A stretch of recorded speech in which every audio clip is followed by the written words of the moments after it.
पुण्याचे पालकमंत्री आणि डीसीएम असं म्हणाले की ऑफिस ऑफ प्रॉफिटचे सगळे कागदपत्र मी माननीय मुख्यमंत्र्यांना दिलेत, आता मुख्यमंत्री निर्णय घेतील। त्याच्यामुळे मी वाट बघते की महाराष्ट्राचे मुख्यमंत्री या ऑफिस ऑफ प्रॉफिटवर कधी निर्णय घेतील। महाराष्ट्र सरकारचे माननीय मुख्यमंत्री आणि माननीय दोन्ही उपमुख्यमंत्र्यांनी याची नोंद घेऊन महाराष्ट्राला न्याय द्यावा अशी मी मागणी एक लोकप्रतिनिधी आणि महाराष्ट्रातले एक नागरिक म्हणून आज ही मागणी करते। कारण का आज बघा तुमच्या राज्यात चाललंय तरी काय, त्याच्यामुळे कदाचित अमित शहांना हे माहिती नसतील गोष्टी महाराष्ट्रात काय चालल्यात, तर आमची नैतिक जबाबदारी आहे मी स्वतः अमित शहांची वेळ घेऊन बजरंग अप्पा सोनवणे आणि सगळ्या खासदारांना घेऊन अमित शहांची वेळ मागून त्यांना ह्या सगळ्याची मी स्वतः माहिती देणार वाढते। त्याचा आढावा, पाण्याची काय परिस्थिती आहे, लोकांमध्ये प्रचंड भीती आणि अस्वस्थता आहे, याच्यासाठी आम्ही आता व्हिजिटला आलेलो आहोत। आज योगायोगाने पुणे जिल्ह्याची डीपीडीसीची मीटिंग ही आहे, त्याच्यात गेले अनेक दिवस आम्ही पुणे म्युनिसिपल कॉर्पोरेशन बरोबर ह्या गोष्टीचा फॉलोअप करतोय।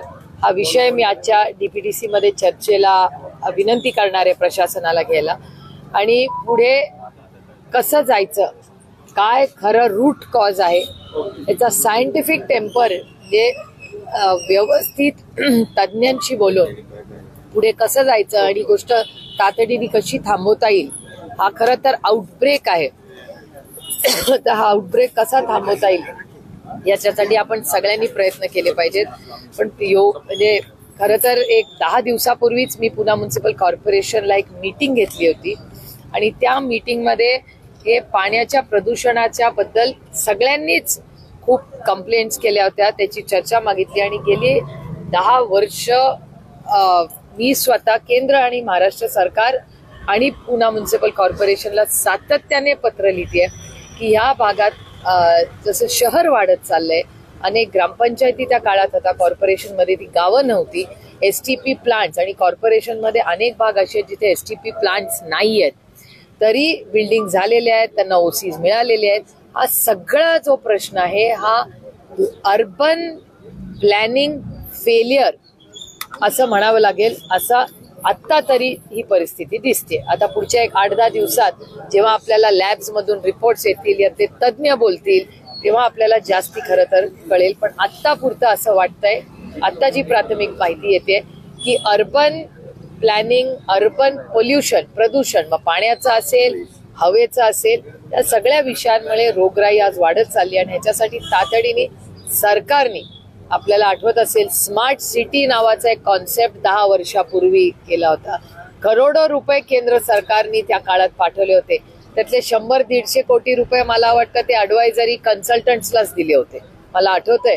आणि त्याच्यामुळे स्मार्ट सिटी पुणे आणि पिंपरी चिंचवड केलं होतं, ती खरंच गेल्या 10 वर्षात किती स्मार्ट झालेली आहे, किती त्याच्यात सुविधांमध्ये सुधारणा झाली आहे, किती ट्रॅफिक सुधारलाय, किती कचऱ्याचं नियोजन झालंय, किती आजारपण वाढली आहेत का कमी झाली आहेत, त्या सगळ्याचा एक आढावा आणि एक रिपोर्ट काढणं गरजेचं आहे। आपण सगळेच टॅक्स भरतो, आपण ह्या सगळ्या प्रक्रियेमध्ये सगळेच नागरिक जबाबदारीने काम करत असतात, मग प्रशासन कुठे कमी पडतंय आणि का कमी पडतंय याचा आढावा आणि एक अतिशय मला असं वाटतं गोखले इन्स्टिट्यूट किंवा अशा कुठल्या तरी संस्थेने याचा अभ्यास करून सरकारला एक तातडीने रिपोर्ट द्यायची गरज आहे। आणि हे पाण्याच्या प्रदूषणाबाबतीत मी फक्त पुण्याचा भाग होत नाही, माझ्या लोकसभा मतदारसंघात उजनीचं धरण असेल, नीरा नदी असेल, अनेक ठिकाणी प्रचंड प्रदूषण आहे आणि ह्याचा आम्ही सातत्याने केंद्र सरकारकडे गेले 10 वर्ष मी स्वतः अनेक पत्र लिहिलेली आहेत। त्यामुळे हे अतिशय गंभीर विषय आहेत, सरकारने ह्याच्याकडे फार गांभीर्याने बघितलं पाहिजे आणि आम्ही याला विरोधात असलो तरी सरकारला ह्या बाबतीमध्ये पूर्ण ताकदीने सहकार्य करायची आमची भावना आहे, आमची भूमिका आहे। पण आमच्या नागरिकांना वेठीस धरू नका तुमच्या चुकीच्या धोरणांमुळे।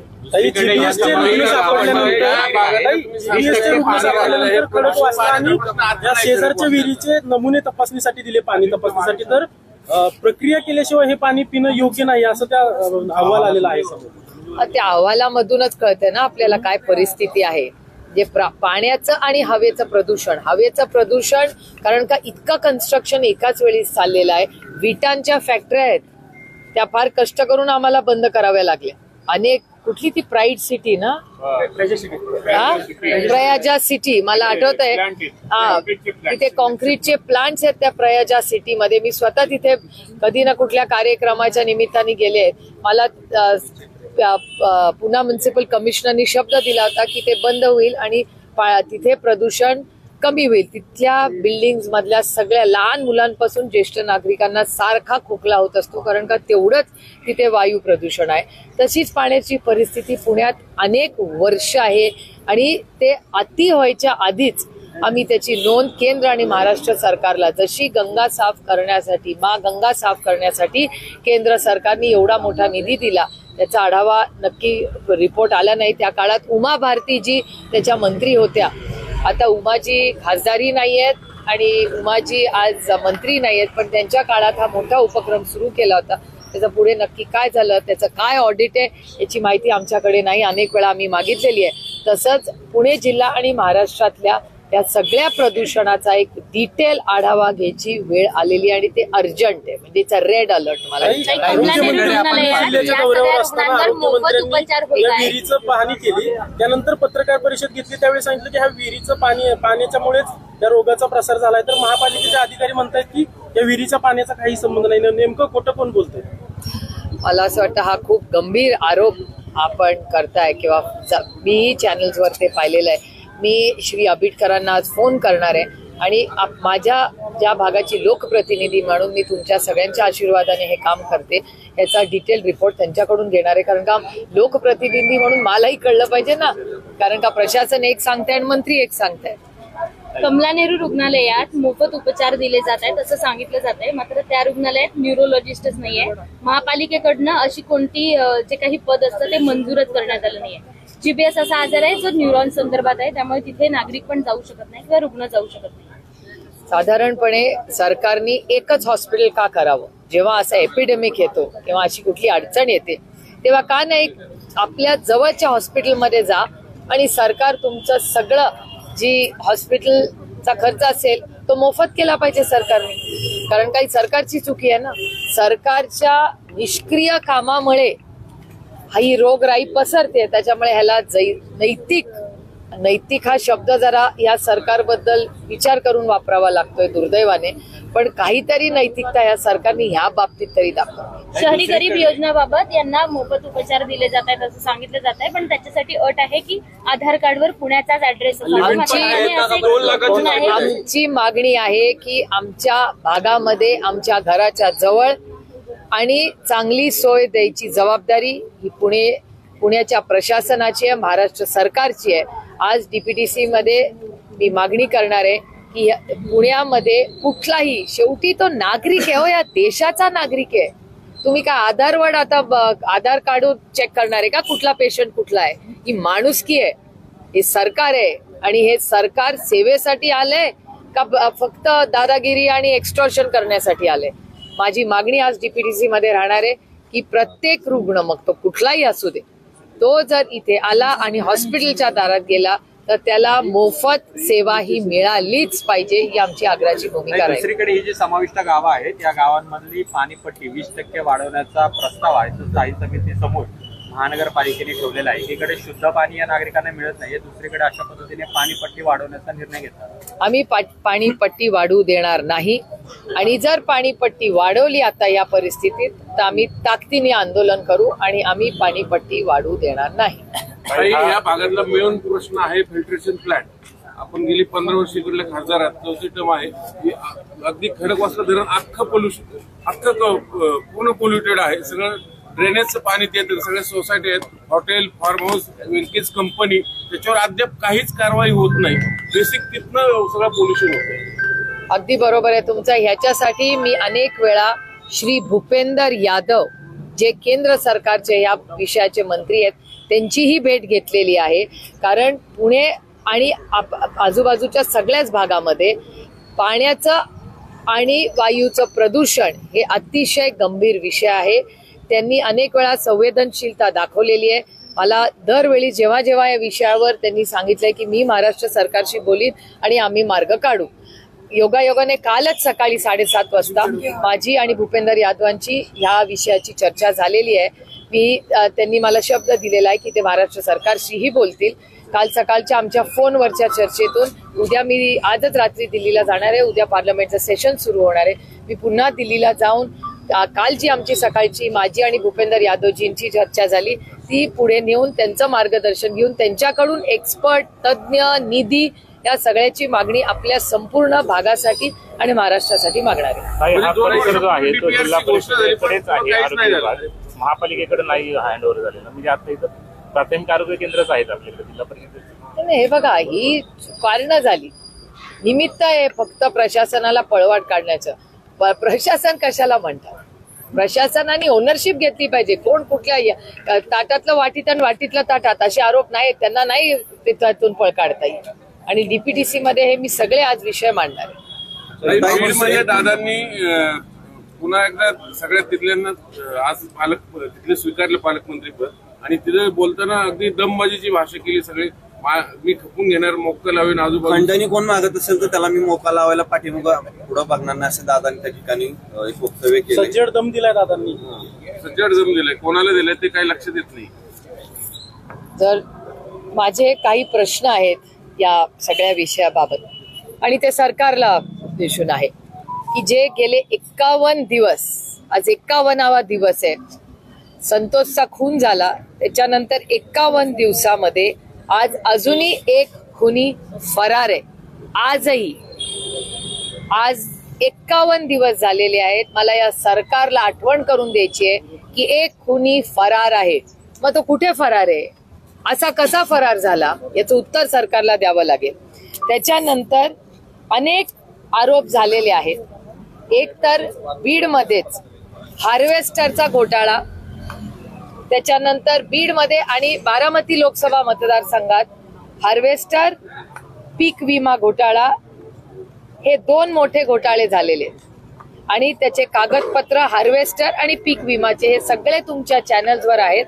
आणि हार्वेस्टर आणि पीक विमाचा घोटाळा झाला याची कबुली आत्ताचे जे शेती मंत्री आहेत श्री कोकाटे यांनी ते कबूलही केलेलं आहे की हो, हार्वेस्टरचा घोटाळा आधीच्या शेती मंत्र्यांकडून झालेला, मंत्रालयाकडून झालेला आहे. तर हार्वेस्टर घोटाळा आणि पीक विमा घोटाळा या दोन्हीची बीडमध्ये, बारामती लोकसभा मतदारसंघ आणि पुणे जिल्हा आणि राज्यात आणि कुठे कुठे झाला असेल, या दोन्हीची माहिती महाराष्ट्र सरकारकडे आहे, ती पाठवलेली आहे. याचा पुढे काय झालं याचं उत्तर सरकारला दिलं पाहिजे. आणि 3 महत्वाचे मुद्दे जे बीड संदर्भात आहेत. एक तर ऑफिस ऑफ प्रॉफिट चा जो आरोप आणि कागदपत्र ही अंजली दमानिया ताईंनी परवाच्या दिवशी माननीय DCM ना दिली आणि DCMचं स्टेटमेंट तुमच्या चॅनलवर मी पाहिलं की आणि पुण्याचे पालकमंत्री आणि DCM असं म्हणाले की ऑफिस ऑफ प्रॉफिटचे सगळे कागदपत्र मी माननीय मुख्यमंत्र्यांना दिलेत, आता मुख्यमंत्री निर्णय घेतील.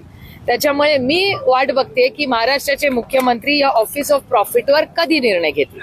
त्यानंतर काल तुमच्या चॅनलवर मी एक प्रेस पाहिली, त्याच्यामध्ये 16 कोटी रुपयाचा आरोप हा एक आहे आणि त्यानंतर सुरेश धसांनी काल आणखीन काल त्यांनी बोगस, हे बघा इथे लिहिलेलं आहे वर्तमानपत्राचं आहे, not a single work done in परली येट 73 कोर्स बोगस बिल. ही आजच्या वर्तमानपत्रातली बातमी आहे आजच्या. तर मला असं वाटतं की हे जे विषय आहेत मी पुन्हा रिपीट करते म्हणजे एखादा राहायला नको. हार्वेस्टर आणि पीक विम्यावर झालेले भ्रष्टाचाराचे आरोप, हे 2 आरोप आहेत, हार्वेस्टरचे आणि भ्रष्टाचाराचे. आणि त्याचं कन्फर्मेशन की मी विरोधात आहे म्हणून माझ्यावर बिलकुल विश्वास ठेवू नका, पण ह्याच सरकारमधले जे मंत्री आहेत शेती त्यांनी कन्फर्म केलंय याची चर्चा मला असं वाटतं आजच्या बीडच्या DPTC झाली पाहिजे. हार्वेस्टर आणि पीक विमाचा भ्रष्टाचार एक. दुसरं ऑफिस ऑफ प्रॉफिट ज्याचे कागदपत्र बीड आणि पुण्याच्या पालकमंत्र्यांनी पाहिलेले आहेत, त्याच्यावर पुढे काय झालं. आणि त्याच्यानंतर हे 70-75 कोटी रुपयाची कालची जी प्रेस सुरेश धसांनी गेली आणि आज सगळ्या वर्तमानपत्रात त्याची इन्क्वायरी झाली पाहिजे. आणि 30 दिवस गेले 30-35 दिवस सुरेश धस, संदीप क्षीरसागर, रोहित पवार, जितेंद्र आव्हाड, श्री सोळंकी, मला वाटतं तेही आजच्या DPTCत असतील कारण का तेही त्याच जिल्ह्यात मधले आहेत. त्यानंतर नमिताताई स्वतः असेंब्लीमध्ये बोललेले आहेत. अशी म्हणजे जवळपास बजरंग अप्पा सोनवणे तिथले खासदार आहेत, तेही डीपीटीसीला इन्व्हायटेड असतील. बरोबर आहे.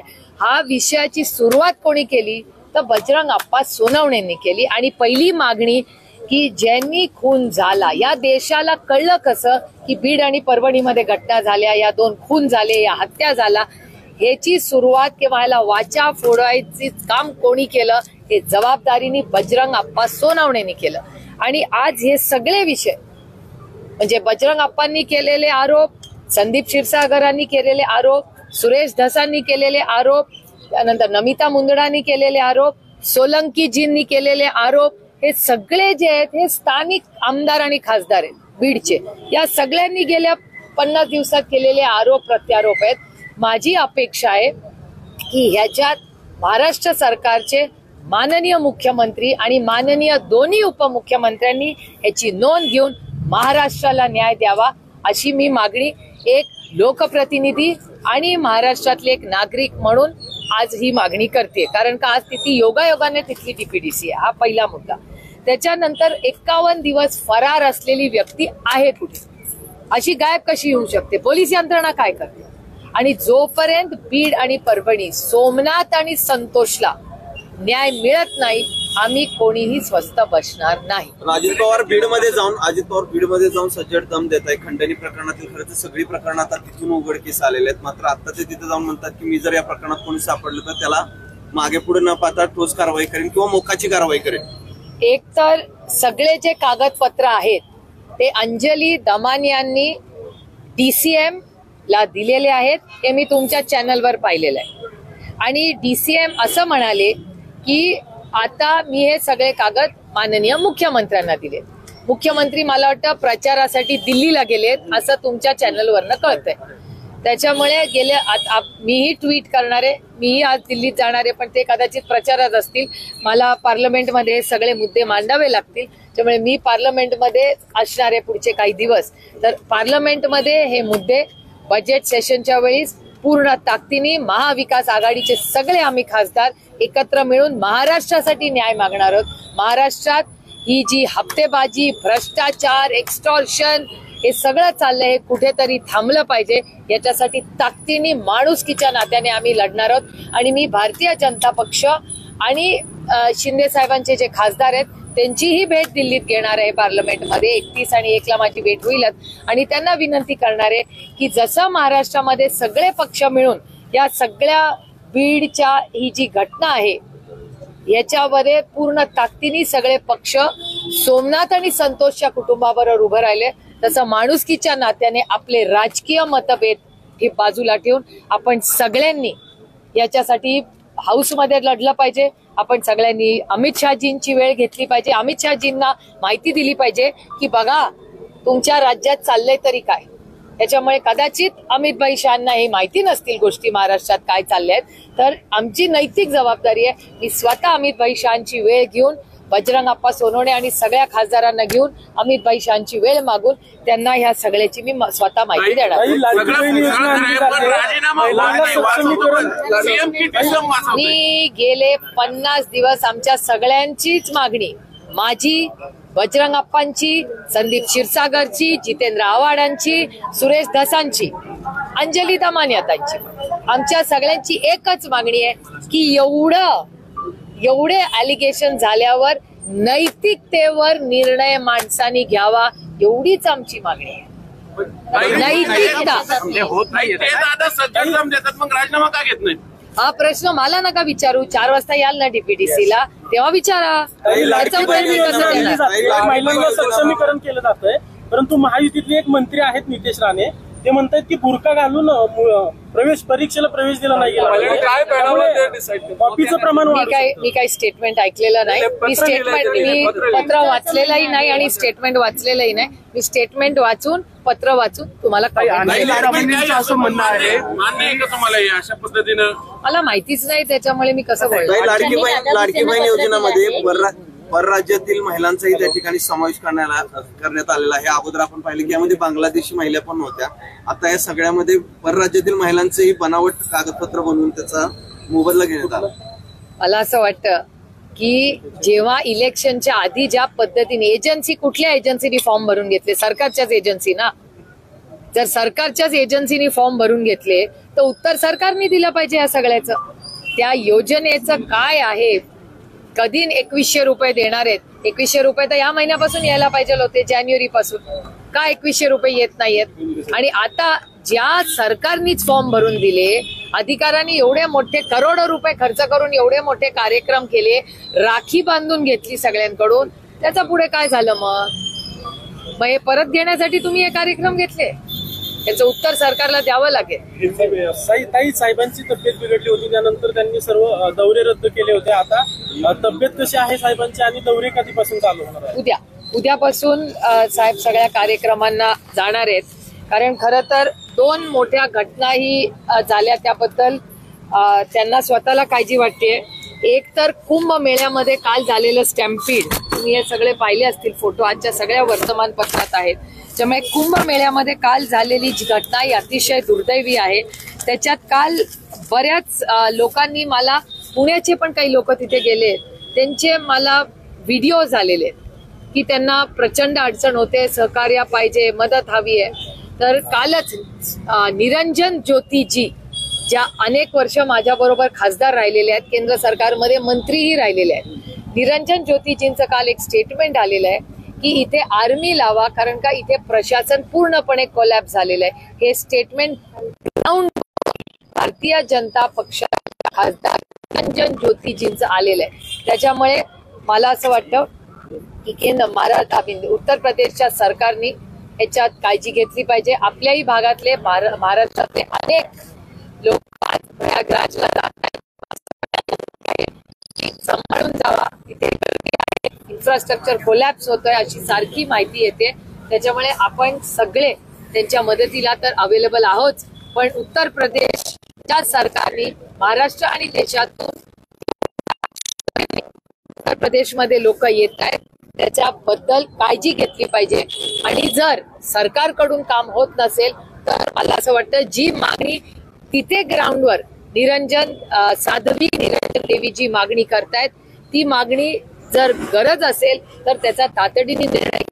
काल आपण 30 लोक गमावलेत, आपल्याला हे न परवडणार आहे. तुम्ही एक स्टेटस ठेवलं होतं व्हॉट्सअप स्टेटसला, भावनिक आहे ते पवार साहेबांबद्दल, तर नेमकं काय म्हणायचं होतं तुम्हाला? म्हणजे पवार साहेबांनी सगळ्यांना सामावून घेतलं, पण काही काही जणांनी एक वेगळ्या पद्धतीने मार्ग निवडले, त्यामध्ये स्वतः अजित पवार सुद्धा होते.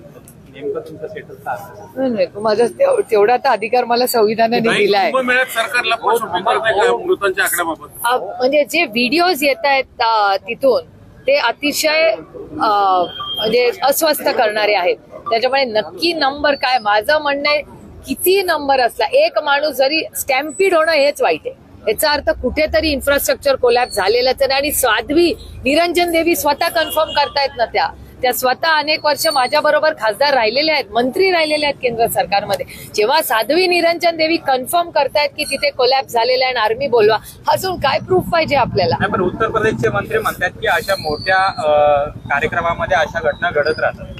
हे दुर्दैव आहे. जर असा कुठलाही मंत्री असं बोलत असेल तर हे अतिशय दुर्दैवी आहे. आणखीन एक महत्वाचा मुद्दा आज महाराष्ट्राच्या समोर आहे, तो म्हणजे गोविंद पानसरेंची जे अक्युज आहेत त्या सगळ्यांना बेल मिळालेली आहे. गोविंद पानसरेंच्या हत्या करणाऱ्या लोकांना बेल मिळालेली आहे. आणि त्याचं कारण असं सांगण्यात येत आहे की एव्हिडन्स नाहीये. माझं म्हणणं एव्हिडन्स नाहीये, मग सरकार करतंय काय, पोलीस यंत्रणा काय करते, हा प्रश्न सारखाच येतो ना. म्हणजे प्रश्न असा येतो की मग करप्शन असू दे किंवा पानसरे कुटुंबावर होणारा अन्याय असू दे, ती हत्याच आहे ना. म्हणजे कॉम्रेड पानसरेंची हत्या, दाभोळकरांची हत्या, त्यानंतर सोमनाथची हत्या आणि संतोष देशमुखची हत्या, या सगळ्या हत्यांमध्ये एक गोष्ट सातत्याने कॉमन दिसते आपल्याला की त्या कुठल्याही कुटुंबाला न्याय मिळत नाही. गेले अनेक वर्ष जे सत्तेमध्ये आहेत त्यांना याचं उत्तर द्यावं लागेल. Law and order. आणि मला सांगा की ज्या कॉम्रेड पानसरेंनी उभं आयुष्य तुम्हाला आणि मला अधिकार मिळतील याच्यासाठी बोलले, ते तुमच्या माझ्या हक्कांसाठी बोलले. या कॉम्रेड पानसरेंचा जो जी केस आहे आता त्यांच्या कुटुंबाशी काल माझं बोलणं झालेलं आहे, ते पुढे सुप्रीम कोर्टात जाणार आहेत. त्यांच्यासाठी आम्ही ताकदीने माणुसकीच्या नात्याने लढू. पण जे दाभोळकर, पानसरे, गौरी लंकेशचं झालं ते संतोषचं आणि सोमनाथचं होऊ नये. आता वर्ष तारीख पे तारीख पडती रहेगी. आणि ज्यांनी अशा क्रूर हत्या केलेल्या आहेत, लोकांची आयुष्य उद्ध्वस्त केली आहेत, त्यांना असं वाटेल की आपण जर सरकारच्या बाजूने असलो तर आपल्याला काही होणार नाही. दुर्दैव आहे. हा मेसेज जो पुरोगामी विचाराच्या महाराष्ट्रातून जातोय हा महाराष्ट्राला न शोभणार आहे. आणि कालचा नीती आयोगचा रिपोर्ट सांगतो की महाराष्ट्राची आर्थिक आणि सामाजिक परिस्थिती ही नाजूक आहे. हे जे गेले 3 वर्ष मी सातत्याने म्हणत आले. तुम्हाला ऐकून ऐकून किती वेळा मला सांगा, मी फिस्कल डेफिसिट मॅनेजमेंटवर मी किती वेळा बोलले, FRBM ऍक्ट वर किती वेळा मी बोलले 3 वर्षात. आणि काल नीती आयोगचा जो रिपोर्ट आला, गेले 3 वर्ष जे फिस्कल मॅनेजमेंट बद्दल बोलले, तो रिपोर्ट जणू काय आम्ही केलेल्या भाषणातून लिहिलेला. ते वास्तव खरं आलं ना. आम्ही खरंच बोलत होतो फिस्कल डेफिसिट मॅनेजमेंट बद्दल. परवा बजेट सादर होतंय, काय नाही, महाराष्ट्राच्या इन्फ्रास्ट्रक्चर, रेल्वे इन्फ्रास्ट्रक्चर साठी माझी अपेक्षा आहे सरकारने पैसे द्यावे. रेल्वेचं जे मुंबईचं सबर्बन असेल, सेफ्टी असेल, या सगळ्यासाठी रेल्वेसाठी असतील, पोल्युशन असेल, टॅक्सेशन मध्ये रिलीफ आला पाहिजे, GST स्ट्रीमलाईन झालं पाहिजे. GST मध्ये खूप अडचणी आहेत. आता म्हणजे त्या कॅरमल पॉपकॉर्नचे नीम्स तुम्हीच पाहिले असतील, सॉल्टेड कॅरमल. आणि परवा मी तो स्काय फोर्स पिक्चर बघायला गेले होते.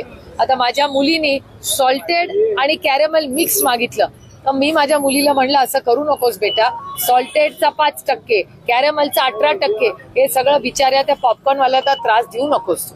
त्याच्यामुळे मी तिला सांगितलं, एक तर कॅरमल तरी खा, नाही तर सॉल्टेड तरी खा, दोनों मना आहे बेटा तुम्हारी.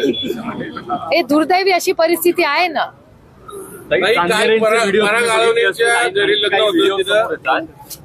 अजितभाऊ सातेरे यांचे अनेक व्हिडिओ समोर येत आहेत. नागरिकांना मारहाण असेल किंवा मग जागेचा वाद असेल, सध्या एका रुग्णावर म्हणजे एका व्यक्तीवर अनेक प्रकरणं त्यांची समोर येत आहेत. दुर्दैव. मला असं वाटतं अजित पवार राष्ट्रवादी पक्ष यांनी याच्यावर स्टँड घेतला पाहिजे. जसं बीडमध्ये आज त्यांनी स्ट्रॉंग लाईन घेतलेली आहे, ती आधीच घेतली असती कदाचित संतोष आपल्या बरोबर आज असताना त्याच्या मुलाचा वाढदिवस त्यांनी त्याच्या मुलाबरोबर साजरा केला असता. पण पुण्यामध्ये येऊ नये अशी आमची विनम्र विनंती आहे. आणि हे जे व्हिडिओ आलेत हे पुण्यासाठी चांगले नाहीयेत आणि आपल्या सुसंस्कृत पुण्यासाठी हे हानिकारक आहे. काही GBS बद्दल एक की सरकारनं सांगितलं की उपचार मोफत होतील, पण ज्या दिवशी घोषणा केली त्यापूर्वी ज्या रुग्णांना लागण झाली त्यांचा खर्च झाला 4 लाख 8 लाख असे अनेक रुग्ण आहेत, त्यांच्या खर्चासाठी आणखी काही सरकारकडून. माझं म्हणणं आहे की हे ऋण आहेत, त्याच्यासाठी काय एकच हॉस्पिटल एकच यंत्रणा अशी नसते. सरकारने दिल खोलण्याची की माणुसकीच्या नात्याने अशा काय. अहो तुमच्याकडे मेट्रोसाठी 18,000, 20,000, 25,000 कोटी रुपये आहेत. तुमच्या मोठ्या इन्फ्रास्ट्रक्चर प्रोजेक्टसाठी त्यांच्याकडे करोडो रुपये आहेत.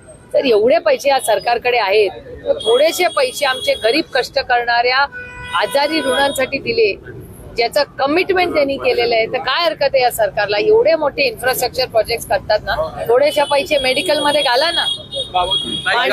माणसं जगतील ते इन्फ्रास्ट्रक्चर वापरतील ना. या सरकारचा असंवेदनशीलपणा. उद्धव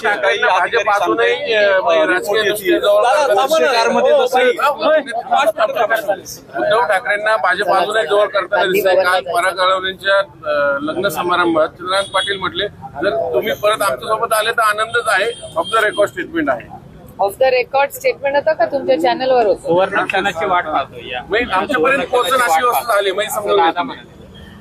कसं आहे, जर तो उद्धवजी एकत्र आपल्या बरोबर असणं हा जर सुवर्ण क्षण आहे तर आम्ही भाग्यवान आहोत ना. गेले 5 वर्ष उद्धवजी आमच्याच बरोबर आहेत. भविष्यात उद्धवजी आमच्या बरोबर आहेत. काही एक प्रश्न ग्रामस्थांचा असा आहे की जसे पोर्शे कारमध्ये रिपोर्ट बदलले गेले प्रकरणात, जसे पाण्याचे विहिरीचे जर नमुने बदलले गेले असतील, रिपोर्ट बदलले गेले असतील, तर अशा परिस्थितीत काय करावे? आपण कशासाठी आहोत? तुम्ही आता संतोष आणि सोमनाथच्या कुटुंबाला न्याय द्यायचं काम हे प्रशासन कुठे करते? गेले 50 दिवस आपण सगळे म्हणजे मीडिया आणि आपण सगळ्यांना अनेक पक्षातले सत्तेतले काही लोक, ही आपली नैतिक जबाबदारी आहे. मी नैतिक शब्द का वापरते? कारण का ह्या सरकारनी नैतिकता सोडून दिली आहे. पण आपण नाही सोडलेली, ना मीडियानी सोडली ना आम्ही कोणी सोडली. त्याच्यामुळे काही गोष्टी आम्ही निवडून कशासाठी आलो, हीच लढाई लढण्यासाठी. नाही, आज अनिशा डीपीडीसी आहे, या भागातली मुख्य गरज आहे फिल्ट्रेशन प्लॅन्ट, त्याशिवाय हा प्रश्न सुटणार नाही. ती मागणी करणार की नाही? हो, अर्थातच मी करणार आहे. मी एवढी 2 प्रश्नांची मागणी या डीपीडीसी मध्ये करणार आहे. एक म्हणजे पुणे जिल्ह्यामध्ये एक्स्टॉर्शन किंवा गुंडागर्दी ही पूर्णपणे थांबली पाहिजे. आम्हाला अस्वस्थ वाटतं, कारण का आमच्या लोकसभा मतदारसंघात इन्व्हेस्टमेंट येतात, मेसेज चुकीचा जातो. त्याच्यामुळे पुण्याचं जे इमेज आहे ते आपण सगळ्यांनी मिळून जपलं पाहिजे. ही एक मागणी मी करणार आहे, विनंती मी डीपीडीसी मध्ये करणार आहे. आणि दुसरं, पाण्याचं आणि वायूचं जे प्रदूषण आहे, या दोन्ही विषय अतिशय गांभीर्याने सरकारने घ्यावं. आणि आमची सरकारला करायची ही तयारी आहे. आणि मी स्वतः उद्या, जेव्हा कालच मी तुम्हाला म्हणले तसं, मी भूपेंदर यादवजींशी कालच सकाळी बोललेले आहे या विषयावर. मी उद्या दिल्लीला जाऊन पुन्हा एकदा भूपेंदर यादवजींचं मार्गदर्शन घेणार आहे की केंद्र सरकार आपल्याला या पोल्युशनसाठी काय मार्गदर्शन करू शकतं. ते 23 गावात समावेश होऊन 3 वर्ष झाले, पण यांचं पायाभूत ज्या सुविधा आहेत त्या अजूनही पुरवल्या जात नाही. महत्वाचं म्हणजे पाण्यामुळे हे सगळं होतंय. आणि दुसरीकडे एक हे झालं महापालिकेचं पाण्याचं, आणि दुसरीकडे न्यूरोलॉजिस्ट नाही. याच्या सगळ्यात महापालिकेचा ढिसाळ कारभार किंवा निष्काळजीपणा समोर येतोय. अर्थातच आम्ही कॉर्पोरेशनच्या दर महिन्याला, तुम्ही असताना सगळे त्या माझ्या प्रत्येक मिटिंगला आम्ही हे विषय, आपण सगळे टॅक्स भरतो, लोकांची टॅक्स भरायची तयारी आहे, पण सर्व्हिसेस ही जबाबदारी आहे ना या सरकारची. पण हे जे प्रशासन आहे ते फक्त FSI देण्यात खूप व्यस्त असतं. पुढे